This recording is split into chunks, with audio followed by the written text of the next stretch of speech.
सत श्री अकाल, नमस्कार, आदाब। पंजाबी रेडियो और पंजाबी टीवी यूएसए देख और सुन रहे सभी साथियों का स्वागत है इस समय के विशेष programme beyond the headlines with Mandeep Punia में। प्रोग्राम में हर रोज की तरह साथ होता है सीनियर पत्रकार मनदीप पूनिया जी का और देश विदेश के साथ जुड़ी हुई अहम खबरों पर होती है बातचीत। सबसे पहले करते हैं प्रोग्राम में पूनिया जी का स्वागत। बहुत बहुत स्वागत है पूनिया जी। जी, नमस्कार, सत श्री अकाल, आदाब। नमस्कार, सत श्री अकाल, आदाब। रुख खबरों का करते हैं हर रोज की तरह। सबसे पहले अंतर्राष्ट्रीय खबर, अंतर्राष्ट्रीय मसला। ईरान से बातचीत के लिए अमेरिकी उपराष्ट्रपति पाकिस्तान रवाना हो गए हैं। एक वीडियो भी पाकिस्तान की तरफ से जारी किया गया था। मैं देख रहा था कि स्कॉट करके पूरे तरीके से प्लेन को पाकिस्तान लाया जा रहा था कि मीटिंग होनी है। हर किसी की नज़र तकरीबन इस समय पाकिस्तान के ऊपर टिकी हुई है। इतिहास में लिखी जाएगी ये आज की जो सारी दास्तान होगी। कैसे देखते हैं इस मूवमेंट को? क्या कुछ निकल के आने की आशा है? क्या आज सीज फायर जो है पूरे तरीके से जंग खत्म होने में बदलेगा या फिर कुछ स्थिति बिगड़ भी सकती है? देखिए, अमेरिका के उपराष्ट्रपति जेडी वांस पाकिस्तान में रवाना हो चुके हैं और वो कह रहे हैं कि ईरान अगर ईमानदारी से बातचीत करेगा और कोई खेल नहीं खेलेगा तो उसका स्वागत है। अगर वो कोई खेल खेलने की कोशिश करेगा तो फिर हम भी तैयार हैं। उन्होंने कहा कि तेहरान जो है, ईरान की जो पावर का सेंटर है तेहरान, तेहरान गुड फेथ में बात करेगा तो अमेरिका भी खुले तौर पर बातचीत के लिए तैयार है। लेकिन अगर चालाकी करने की कोशिश करता है तो अमेरिकी टीम सख्त रुख अपनाएगी। तो उनकी तरफ से मैसेज साफ है। खैर, इस्लामाबाद में दोनों देशों की बैठक होनी है, लेकिन बैठक से पहले लगातार अनिश्चितताएं भी बनी हुई हैं। जैसे पहले ये कहा गया कि ईरान का जो डेलीगेशन है वो पाकिस्तान में पहुंच गया है, लेकिन ईरानी मीडिया ने इस दावे को खारिज किया और खारिज करने के बाद दुनिया भर में उसके उलट खबरें चली। खैर, अभी जो ईरान है वो ईरान लेबनान में जो इजरायली हमले हैं उनसे लगातार नाराज है और इसी वजह से शायद बातचीत में वो अपना जो सबसे पहला पॉइंट रखे वो ये रखे कि भाई आपने जो 8 अप्रैल को सीज फायर वाली जो अपनी बातचीत हुई उसमें तो लेबनान भी शामिल था, लेकिन इजराइल लगातार लेबनान में हमले कर रहा है और आपकी बात भी नहीं मान रहा है, तो वो बात भी है। खैर, लगातार इस सीज फायर की डील में जो टीमें बातचीत करेंगे उसमें पाकिस्तान के शहबाज शरीफ हैं, वो बिचौलिए के तौर पर हैं। आसिम मुनीर वहां के सेना प्रमुख हैं। इसाक डार विदेश मंत्री हैं। अमेरिका की तरफ से जेडी वांस, स्टीव विटकोफ, जेरेड कुशनर और ब्रैक कूपर, ये 4 लोग शामिल हो रहे हैं। ईरान से बताया जा रहा है कि जो मोहम्मद बागेर गालिबाफ है, अब्बास अरागची हैं। अब्बास अरागची विदेश मंत्री हैं उनके। मजीद तख्त रवांची उप विदेश मंत्री हैं। मोहम्मद जो बागेर गालिबाफ हैं वो संसदीय जो पार्लियामेंट है उसके वो प्रेसिडेंट है वहां के, तो पार्लियामेंट्री अपन कहें कि नेता है वो। खैर, अभी जो बातचीत होने वाली है इसमें इसमें अमेरिका की तरफ से जो पॉइंट उठाया जाएगा, ईरान का जो न्यूक्लियर प्रोग्राम है उसको लेकर अमेरिका मेरे को लगता है कि बातचीत करेगा। होर्मुज स्ट्रेट ऑफ होर्मुज के बारे में भी बात होगी। अमेरिका की तरफ से बैलिस्टिक मिसाइल प्रोग्राम के बारे में बात होगी, क्योंकि ईरान ने 2-2 ढाई रेंज वाली बैलिस्टिक मिसाइल्स का प्रयोग किया है। सैंक्शन हटाने के ऊपर बात होगी। ईरान सैंक्शन हटाने के लिए बात करेगा। ईरान चाहता है कि उसको उसके ऊपर जो अमेरिका ने इंटरनेशनल लेवल पर जो प्रतिबंध लगा रखे हैं उनको हटा दें और उनको जो उसके जो फ्रोजन एसेट्स हैं जिनको अमेरिका ने सील कर रखा है वो भी उनको वापस मिले, या फिर जो डिस्ट्रॉय कर दिए हैं इस किस्म की चीजें उनका मुआवजा वापस ईरान को मिले। तो ईरान की तरफ से ये बात होगी। लेबनान की तो जैसे मैंने कहा कि सबसे पहले ही बात होगी। ईरान सबसे पहले ही लेबनान की बात करेगा। अ, जी। ये कुछ अपडेट्स हैं। इसके अलावा मतलब भारत में खामेनेई की याद में आज क्योंकि 40वां दिन है तो आज दिल्ली में प्रोग्राम किया गया और जो डोनेशन का बैंक अकाउंट था, जो स्कैनर था, उसको बैन कर दिया गया है। भारत से काफी डोनेशन ईरान को जा रही थी। देखिए, आज भी लेबनान में अभी जैसे जब सारी बातचीत की तैयारियां हो रही हैं पाकिस्तान में, तब भी लेबनान में एयर स्ट्राइक्स जारी हैं। अभी कुछ देर पहले ही मैं खबर देख रहा था, 6 लोगों की मौत हुई है और जो जबा आ इलाका है उसमें एयर स्ट्राइक्स की हैं।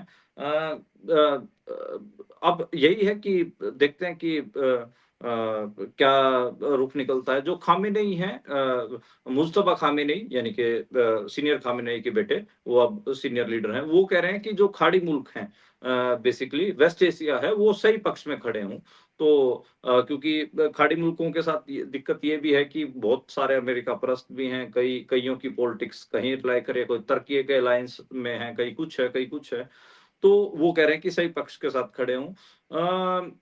जो हिजबुल्लाह चीफ है नईम कासिम, उन्होंने ये कहा है कि जो ये रेजिस्टेंस है उनका, वो आखिरी साँस तक जारी रहेगा, और वो जो हिजबुल्लाह का जो पूरा मामला है, इज़राइल हिजबुल्लाह के प्रति जिस किस्म का रुख अपनाए हुए है, उसके बारे में भी ज़्यादा बताने की ज़रूरत नहीं है। दुनिया को पता है कि जो इज़राइल है, वो हिजबुल्लाह को सबसे ज़्यादा टारगेट इस पूरे मामले में कर रहा है। खैर यही है, देखते हैं कि जेडी वांस जो अमेरिका पहुँचेंगे, किस किस्म की डील क्रैक करके लिए अमेरिका के लिए लेकर जाएँगे। दुनिया की निगाहें हैं, यूरोप काफ़ी परेशान है, यूरोप के बारे में हम लगातार अपडेट कर रहे हैं कि कल भी यूरोप परेशान था, क्योंकि इज़राइल लगातार लेबनान में हमले कर रहा था। यूरोप कह रहा था कि मुश्किल से तो आसार बने कि स्ट्रेट ऑफ हॉर्मुज़ खुले। बोबल मंदेब के ऊपर संकट बना हुआ था, और यूरोप के और खासकर एशिया के तकरीबन मतलब टोटल मुल्क मिला लें तो 55 के आसपास मुल्क ऐसे होंगे जिनके डायरेक्ट मतलब उनकी उनकी इकोनॉमी पे असर पड़ रहा था, डायरेक्टली वो अफेक्टेड थे। तो खैर यही है कि दुनिया भर की निगाहें आज रात किस किस्म का मामला रहेगा। अमेरिका में तो खैर सुबह है, तो आज का पूरा दिन इसी के इर्द-गिर्द रहेगा। कल का जो दिन होगा कल तक चीज़ें क्लियर होंगी, और देखते हैं कि ईरान अपने लिए क्या चीज़ें बचा ले जाता है, और अमेरिका क्या डील क्रैक करता है। अमेरिका का बहुत क्लियर एजेंडा है कि वो कन्वेंशनल फ्यूल, कन्वेंशनल एनर्जी के ऊपर अपना कब्ज़ा चाहता है।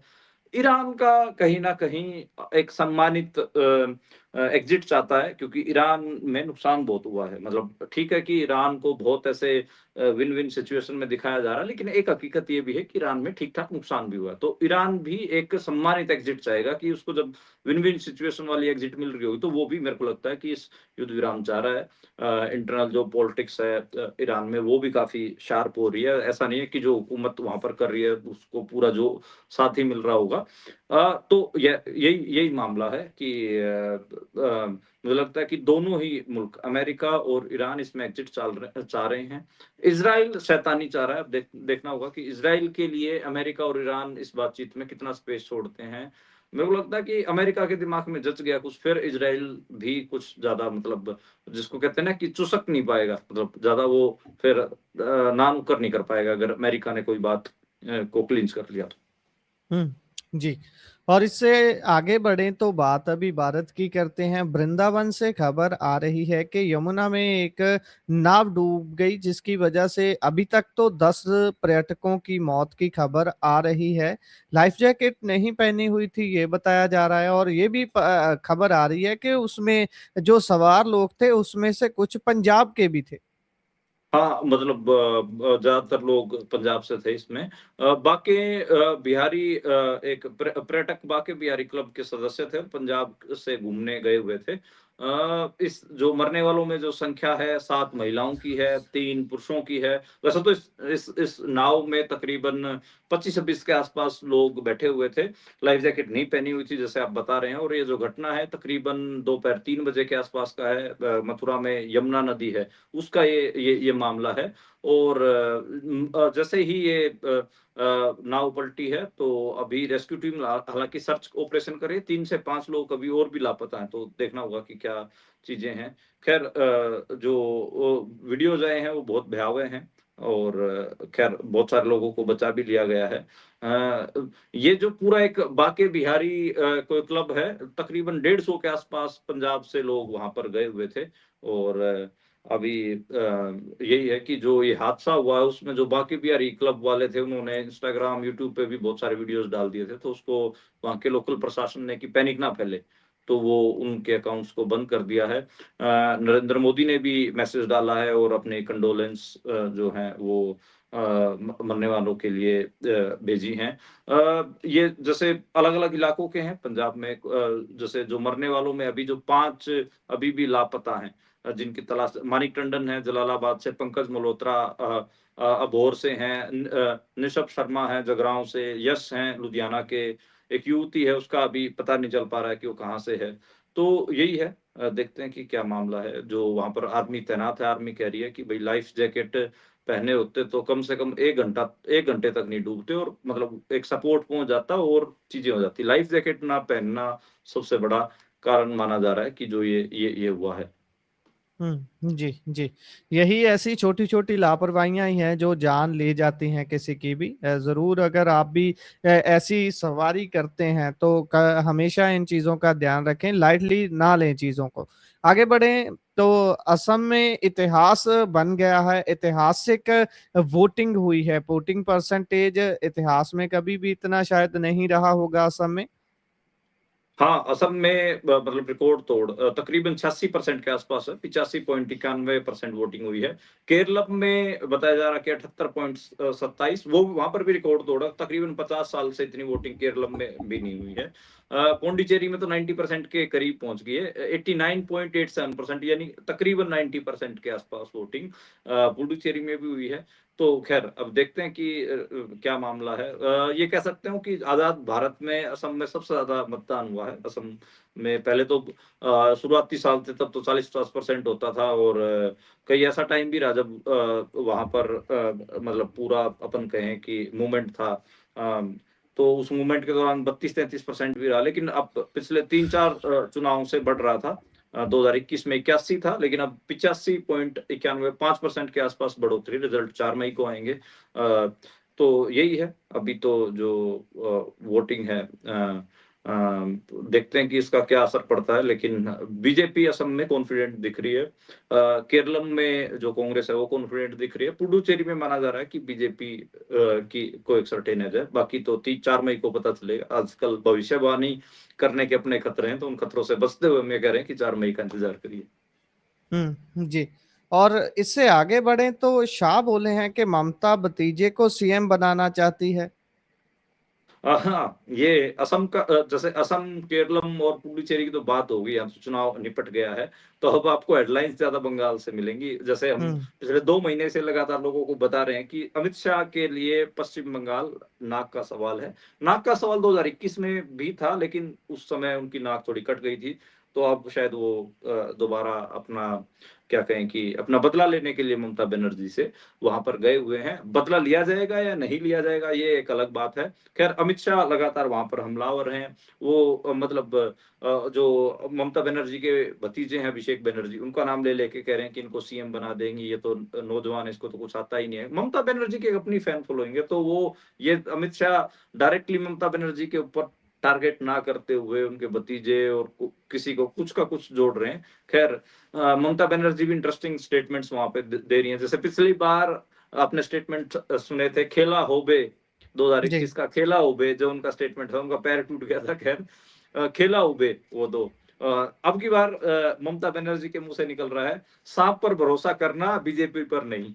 तो खैर अब हुँ, देखना होगा कि लोग बीजेपी पर भरोसा करते हैं, सांप पर करते हैं। तो ये एक मामला है। वहां पर यूसीसी का बड़ा मुद्दा रहा।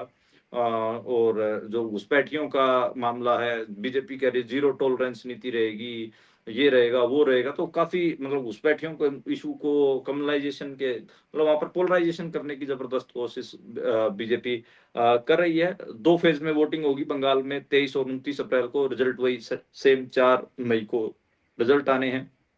यही है अमित शाह वहाँ पर एक बार घिर भी गए हैं, क्योंकि जो जी। हुमायूं कबीर की कल जो वीडियो वायरल हुई है, जिसमें वो कह रहे हैं कि उनकी तो बीजेपी के साथ डील हुई है और अमित शाह उन्हें डिप्टी चीफ मिनिस्टर बनाएँगे, तो आज उनको सफाई भी देनी पड़ी है। वो कह रहे हैं कि नहीं, नहीं, नहीं हुमायूं कबीर और जो बीजेपी हो तो नॉर्थ पोल और साउथ पोल है, बिल्कुल अलग हैं। हम उसको कोई सरकार में शामिल नहीं करेंगे। हम उनके साथ नहीं हो सकते, बल्कि हम तो विपक्ष में बैठ जाएँगे, लेकिन उसके साथ नहीं बैठेंगे। उनकी जो वीडियो लीक हुई है हुमायूं कबीर की, उसने बीजेपी को जी, ठीक-ठाक नुकसान बंगाल में किया है। पहले एक बार जी। के लिए तो उठना शुरू हो गया था इलेक्शन, लेकिन जैसे ही हुमायूं कबीर की वीडियो लीक हुई है, तो कह सकते हैं कि बीजेपी को वहाँ पर पसीने छूटे हुए हैं। जी। और इससे आगे अगर बात करें तो बात यूपी में एसआईआर की फाइनल लिस्ट आने की करते हैं। फाइनल लिस्ट जो सामने आई है उसमें 2 करोड़ नाम काटे जाने की, 2 करोड़ से भी ज्यादा नाम काटे जाने की खबर है। देखिए जो लिस्ट आई है उत्तर प्रदेश में एसआईआर के बाद 2 करोड़ 4 लाख वोटर काटे गए हैं। अब काटे गए हैं तो कहीं तो वो गए होंगे, ये भी एक सवाल है। तो आप और हम जो लगातार पिछले 1 साल से जिसकी बात कर रहे हैं, जो अंदेशा हमें था, बिहार में भी बहुत वोटर काटे गए, बंगाल में भी दिख रहे हैं, अभी इस वाले मामले भी दिख रहे हैं। यूपी में पहले एसआईआर से पहले 15 करोड़ 44 लाख वोटर्स थे और अभी काटने के बाद 13 करोड़ 39 लाख वोटर बचे हैं, यानी कि 2 करोड़ 4 लाख वोटर। अब वो जो गायब वोटर हैं, वो बेसिकली माइग्रेंट्स हैं, उन्होंने माइग्रेशन किया है। वो मुंबई की तरफ भी गए हैं, वो दिल्ली की तरफ भी गए हैं, पंजाब की तरफ भी गए हैं, हरियाणा में भी गए हैं। हरियाणा विधानसभा चुनाव की हालात मैं आप लोगों को बताता ही रहा हूँ कि 90 में से 25 विधानसभा ऐसी थी जहाँ पर माइग्रेंट वोटर्स जो थे, वो एक डोमिनेंट पोजीशन में थे। अब देखिए ये 2 करोड़ वोटर हैं, 2 करोड़ 4 लाख जो वोटर हैं, इनमें नो डाउट कुछ मृत भी होंगे, जिनकी मौतें हो चुकी होंगी, वो उन संभावित 25 से 30 लाख ऐसे वोटर होंगे। लेकिन तकरीबन 1.5 करोड़ के आसपास वोटर ऐसे हैं, जो मुल्क के अलग-अलग हिस्सों में बस गए हैं, जिनकी वोटें अलग-अलग मुल्क के हिस्सों में हैं। डेमोग्राफिक चेंज का इशू अलग-अलग जगह पे हो सकता है। जैसे एक 1.5 करोड़ बड़ी पॉपुलेशन है। जो छोटे सूबे जिनकी आइडेंटिटी है, जिनका अपन कहें कि जो उस हिसाब से कम उसके हैं, जिन पे बात रखें तो जिनकी आबादी कम है, उनके लिए तो समस्या होगी। जैसे ये शहर हैं कानपुर, प्रयागराज, आगरा, ये उत्तर प्रदेश के, इनमें 5-5, 6-6 लाख से ज़्यादा जो वोटर हैं, वो कटे हैं और ये जी। बड़ा नंबर है। हम्म। तो ख़ैर हम लगातार कह रहे हैं कि जो उत्तर प्रदेश और बिहार से जो ये वोटर कटे हैं, ये कहीं तो गए होंगे और ये जहाँ गए हैं वो हमको पता ही है। पंजाब की बात करना हो तो आप लुधियाना की जो 15 विधानसभा सीटें हैं, उनको उठा लीजिए, आपको समझ में आ जाएगा कि ये कहाँ पर गए हैं। हरियाणा में आप पानीपत से लेकर, गुड़गाँव से लेकर, सोनीपत से लेकर, फरीदाबाद से लेकर, पलवल से लेकर रेवाड़ी, इन जिलों की आप उठा लीजिए लिस्ट, आपको पता चल जाएगा कि इनमें जो पिछले 5 साल में किन वोटर्स की जो तादाद है वो बढ़ी है। तो ख़ैर हम्म। ये एक हकीकत है कि जो छोटे सूबे हैं, उनकी डेमोग्राफी चेंज होगी, हिंदी बेल्ट के ये जो वोटर्स जिन्होंने माइग्रेट किया है। बिल्कुल, बिल्कुल। और इससे आगे अगर बढ़ें तो पंजाब में जो आम आदमी पार्टी के नेता लोग हैं या फिर किसी भी ओहदे पर बैठे हुए लोग हैं, उनका पीछा ट्रॉली नहीं छोड़ रही। लगातार ट्रॉलियों के विवाद अलग-अलग किस्म से आकर जुड़ जाते हैं। पहले ट्रॉली चोर, उसके बाद ट्रॉली ज़मीन में गाड़ी हुई मिलना और अभी ट्रॉली के मामले में एक और मंत्री फँस गया है। कमीशन तक की बात, हिस्से तक की बात हो रही थी। आज बकायदा प्रेस कॉन्फ्रेंस की गई है उनकी तरफ से, जिनके साथ विवाद था मंत्री का। क्या विवाद था? कौन-सा मंत्री है? कितना हिस्सा माँग रहा था? क्यों माँग रहा था? पता नहीं ये इतनी ट्रॉलियों का करेंगे क्या? क्या हुँ। इनको लूट के कहाँ पार करवानी है इन ट्रॉलियों से, समझ में भी नहीं आता। ये होशियारपुर का मामला, होशियारपुर की जैलदार इनोवेशन नाम की एक फर्म है, उसके मालिक हैं मलकीत सिंह। उन्होंने आरोप जी। लगाया है कि जो मंत्री साहब हैं Hardeep Singh Mundiya, Hardeep Singh Mundiya basically revenue minister हैं। मुंडिया साहब ने 6 लाख रुपए की एक ट्रॉली उनसे बनवाई और हुँ। बनवाने के बाद रुपए नहीं दिए। जब जी। बार-बार रुपए माँगे जो मालिक हैं इस ट्रॉली बनाने वाली फर्म के, तो उन्होंने फर्म कहा कि के। आप मेरी पेमेंट कर दीजिए, तो कहते हैं कि इतना तो मेरा कमीशन है और ज़्यादा हुँ। बोलेगा तो तेरी जो ये फैक्ट्री है इसमें मैं हिस्सा और ले लूँगा। तो जी। वो बात हुई। लेकिन वो बेचारे लगातार मलकीत सिंह माँगते रहे कि भई मेरे 6 लाख रुपए हो रहे हैं, 6 लाख रुपए हो रहे हैं। तो फिर मंत्री साहब ने क्या किया कि गैंगस्टरों से कॉल करवानी शुरू कर दी, झूठी शिकायतें शुरू कर दी, पुलिस को धमकाने के लिए भेजना शुरू कर दिया। तो ये जी। एक ऐसा मामला हुआ। तो ख़ैर अब इसमें यही है कि एक एक ऑडियो वायरल में तो जो अजनाला से आम आदमी पार्टी के विधायक हैं कुलदीप धालीवाल, उनकी भी आवाज़ है। तो ख़ैर क्या वो भी इसमें इन्वॉल्व रहे हैं, वो भी देखने वाला होगा। वायरल रिकॉर्डिंग जो हो रही है, उसने मतलब काफ़ी ऐसे आपत्तिजनक चीज़ें हैं। मंत्री लेवल का आदमी ऐसे पैसे मार रहा है, समझ नहीं आ रहा। वैसे पंजाब में ना ऐसे चिंदी चोरों की कमी नहीं रही है, आम आदमी पार्टी में बिल्कुल, भी कांग्रेस में भी रहे हैं। जब ये राजा वड़िंग जब ये एमएलए था, कांग्रेस की सरकार थी, उस समय आपको फेमस कुर्ते पजामों वाला पता ही होगा, दर्जी जब उनसे बिल्कुल। पैसा माँग रहा था, तो तब उनको वो ऑडियो वायरल हुई। अब ये हैं, बताइए ट्रॉली बनवा ली और हुँ, 6 लाख रुपए दे रहे हैं। मतलब हराम का खाने की जो नियत है, मतलब अ, ब जनता ने इतने ऊँचे ओहदे तक पहुँचा दिया, ठीक है? उस जनता के या फिर आप जो खून पसीने की कमाई उसको आप लूट के खाने की सोच रहे हो, तो ख़ैर अब क्या ही कहें। मैं तो यही कहूँगा कि ये ऐसे ही हैं। जो हुकूमत में जो अव्वल दर्जे पे पहुँच जाते हैं, लोगों को लगते हैं कि ये तो इन्होंने पता नहीं कौन-सा ताज पहन लिया, सरताज हो गए हैं। लेकिन बिल्कुल। सरताजों का मतलब की हकीकत ये है कि ये किसी गन्ने की रेहड़ी से जूस भी पी लें, तो उस जूस के भी पैसे ना दें, वहाँ से भी ये भाग जाते हैं। तो ख़ैर हुँ। अ ओहदों में बड़े और दिल के बहुत छोटे लोग हैं। जूस की बात आपने की है, आज गन्ने का रस पीने वाला एक व्यक्ति जिसने पैसे नहीं दिए उसको सस्पेंड कर दिया गया है, वो भी एक खबर हाँ। सामने आई है। हाँ, वीडियो वो वायरल सरसा हो गई उस हाँ, हरियाणा का हुँ, मामला है वो। तो हाँ, जी, जी, जी। हरियाणा का पुलिस कांस्टेबल था, ₹20 नहीं दिए बताओ जूस जूस की रेहड़ी से जूस पी मुफ़्त के। ये एक मंत्री भी और ये तो वो तो जी, जी, पुलिस का कांस्टेबल था, ये मंत्री भी ऐसे ही करते हैं। मैंने एक बार देखा है कि हमारे शहर में बहादुरगढ़ में जी। बिल्लू के मशहूर पकोड़े होते थे, तो वो बेचारा बिल्लू उस आजकल तो बड़ी दुकान होगी, लेकिन उस समय वो रेहड़ी लगाता था। तो जी। रेहड़ी पे एक मंत्री साहब की गाड़ी रुकी और उन्होंने कहा कि बिल्लू ला बना के पकोड़े, तो बिल्लू ने तल के दे दिए। हम छोटे हुँ, थे, हम भी देखने लग गए और खा जी, पी के मंत्री साहब और ओके टाटा बाय बाय कह के चले गए। तो जी। बिल्लू वहाँ पे बड़बड़ाए कि बताओ इतने बड़े ओहदेदार हो गए हैं, लाओ लश्कर है गाड़ियों का और खा के ₹40 की पकौड़ों की प्लेट ₹40 देने लायक भी नहीं हुए। तो वो वाली बिल्कुल। बात है। जी, जी, यही बात है, यही बात है। हमारे लोगों को भी आदत है ना, जो जितना बड़ा है, जिसके पास जितनी ज़्यादा क्षमता है आपको अपने अपनी चीज़ों के लिए पे करने की, हमारी आदत है हम उ उन लोगों को ही ज़्यादा रियायत देते हैं। अरे भाई, इतना बड़ा आदमी मेरी दुकान पर, मेरे काम पर आ गया, इसका तो मैं मतलब इसकी इज़्ज़त के नाम पर हम उसको सारी की सारी रियायतें देनी शुरू कर देते हैं। मैं देखता हूँ कि बहुत सारे मेरी एक बार टोल प्लाज़ा पर बात हो रही थी, है खैर उसपे अलग-अलग मुद्दे छिड़ते रहते हैं, ब मसले होते रहते हैं, लेकिन टोल प्लाज़ा का मैनेजर बोल रहा है कि जो कलाकार आते हैं, वो अपने साथ जो प्राइवेट बाउंसर लाते हैं, वो जल्दबाज़ी में उतरकर साइड से गाड़ी निकालने की हमेशा कोशिश करते हैं। हमने इसीलिए पत्थर लगा रखे हैं कि भाई अगर आप तो कलाकार हो, आपके पास अच्छा पैसा है, आप तो टैक्स दे सकते हो, यहाँ से गुज़र सकते हो, आप क्यों इतनी चालाकी कर रहे हो, वो भी प्राइवेट भाड़े के गुंडों के साथ। ऐसी चीज़ें हैं। ख़ैर आगे बढ़े तो पंजाब में सुप्रीम कोर्ट का जो ईसाई दलित नहीं माने जाने वाला फ़ैसला था, वो चिंता का सबब बन रहा है लगातार। वैसे पहले भी मैं देख रहा था फ़िर कि काफ़ी जगह पर प्रोटेस्ट छिड़ रहे थे। अभी मौजूदा स्थिति क्या है?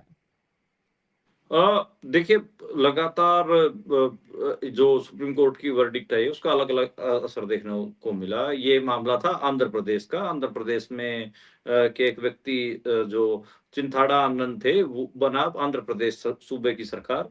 वो चिंथाड़ा आनंद गए थे, पादरी हैं वो बेसिकली आंध्र प्रदेश में। तो वो सुप्रीम कोर्ट गए थे, उन्होंने कहा था कि भई ये गलत है और अनुसूचित जातियों जो धर्म बदल लेती हैं, उनका आप आरक्षण मत खारिज करिए। ख़ैर सुप्रीम कोर्ट ने उनकी बात नहीं मानी और अपना फैसला सुनाया। अब बात ये है कि पंजाब में ये जो ईसाई हैं, ईसाई धर्म के जी, लोग हैं, उनकी आबादी बढ़ रही है, लेकिन वो अपने आप को ईसाई रजिस्टर नहीं करवा रहे हैं। और उसी के कारण वो प्रदर्शन भी देखने को मिले। वो रजिस्टर भी इसलिए नहीं करवा रहे कि उनका जो एससी का जो सर्टिफ़िकेट है, वो अपन कहें कि खारिज हो जाएगा। मेरे को लगता है कि देखिए ये बड़ा पेचीदा मामला मल्टी लेयर्ड है, ठीक है? हुँ, जो धर्म का दर्शन है, थियोलॉजी है, वो सारे धर्मों की अगर हम बात करने बैठ जाएँगे तो थोड़ा लंबा हो जाएगा। लेकिन ये एक बात मैं देख रहा हूँ कि खासकर दलित समुदायों में, आदिवासी समुदायों में वो अपनी मुक्ति ढूँढ रहे हैं, ठीक है? मुक्ति जी, उनको किसी धर्म में नहीं मिल रही, ये भी एक सच्चाई बात है। तो वो प उ उसकी परेशानी भी है, इसी के चक्कर में कहीं पे कोई बौद्ध बन जा रहे हैं, कहीं पे ईसाई बन जा रहे हैं, कहीं पे किसी धर्म को अपना ले रहे हैं, कहीं धर्म वापसी हो जा रही है, कहीं नास्तिक हो जा रहे हैं, लेकिन बेसिकली मुक्ति नहीं मिल रही।